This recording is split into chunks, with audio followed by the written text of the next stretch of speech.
thought process that we're actually not building carbon. We're very lucky today to have Stuart Austin come down from Ebor with Wilmont Cattle up there.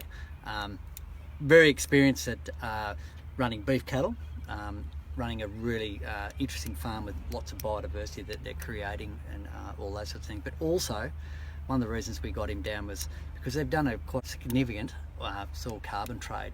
I was expecting him to be this big time farmer that had all the money in the world and that's how they got their carbon credit, but he was grassroots, he was right down to earth.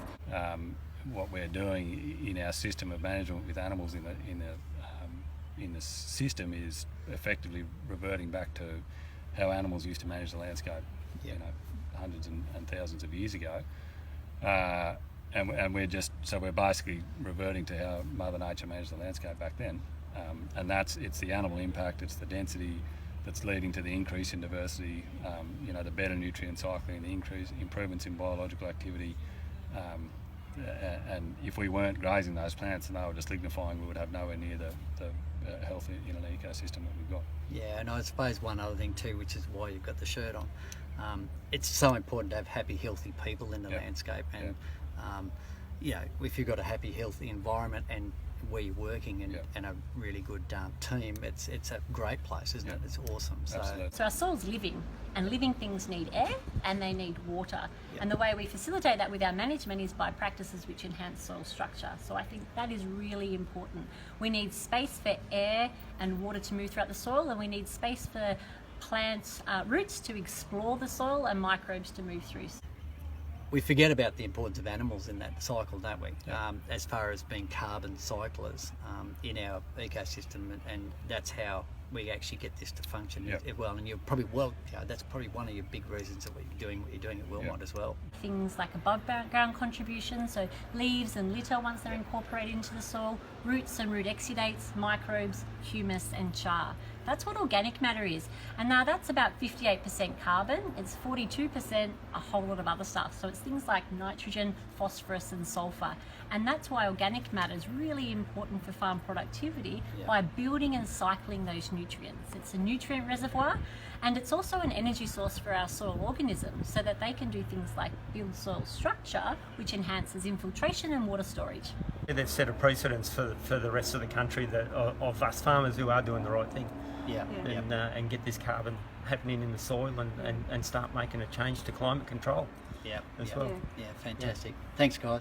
Is there three things that you would recommend when people are looking at maybe going into a soil carbon trading enterprise? Yep, for sure. The first thing I would say is before you consider trading carbon, start focusing on building soil carbon because it's just good business. It will be good for your production business, it'll be good for your profitability, it'll build resilience in your landscape.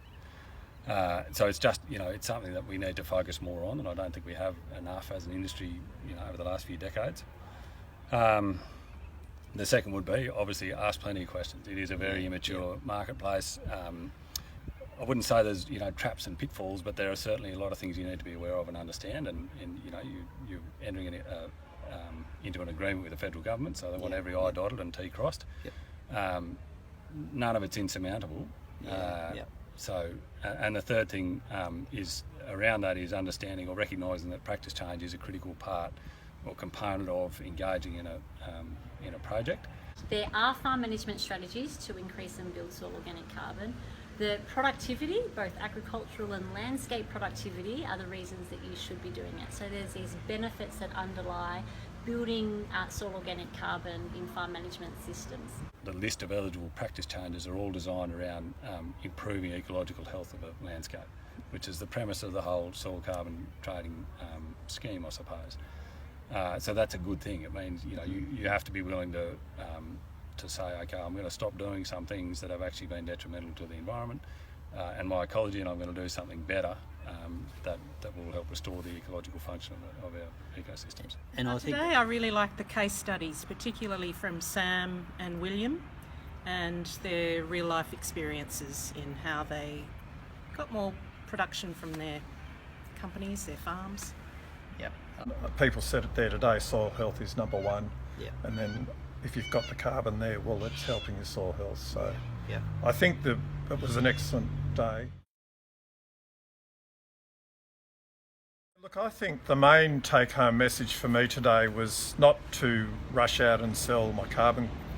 I just really need to try and take stock of what's happening on my farm first before I take that next step. But having said that, I would be interested in pursuing the baselining. Maybe get started there. But yeah, I think there's a lot. It's probably opened more questions to me today, actually. One of the first ones, because we've been in the game for sort of 23 years, we're just wondering, are we actually at a disadvantage because we haven't yet baselined our farm? So that was one of them.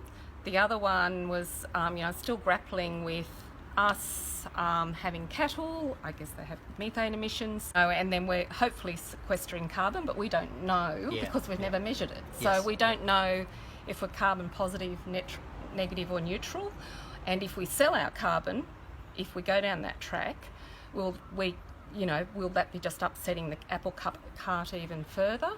And then I guess the ethical side is, if we do go down the track of selling our carbon, will we actually be making a difference? Will we be actually on the other side of the equation, or are we just justifying bad habits or bad practice on that side? And that's not only farmers, that's everybody in Australia, Yes, business to general household to all sorts of things. So I think that's a really important message that needs to be out there. Really happy to hear you say that in the field of trading soil carbon, which is a bit of the topic today as well. It was nice to hear you say that this is something that we can add on to our business, but also have all the benefits of increasing soil carbon in our soils. Absolutely. So it's the only product that I can think of that you can sell off farm and still retain the benefits on farm. So that's not saying you should sell soil carbon, but if you're thinking about it, the productivity benefits are what should drive that decision. That's something that we'd encourage people to consider as a first and foremost, building soil carbon to build resilience in a landscape, and secondly as an additional revenue stream on top of their existing production business. I think one of the main things I learned was that the more you learn about the soils, the more you know there's more to learn about the soils. So that's my take home.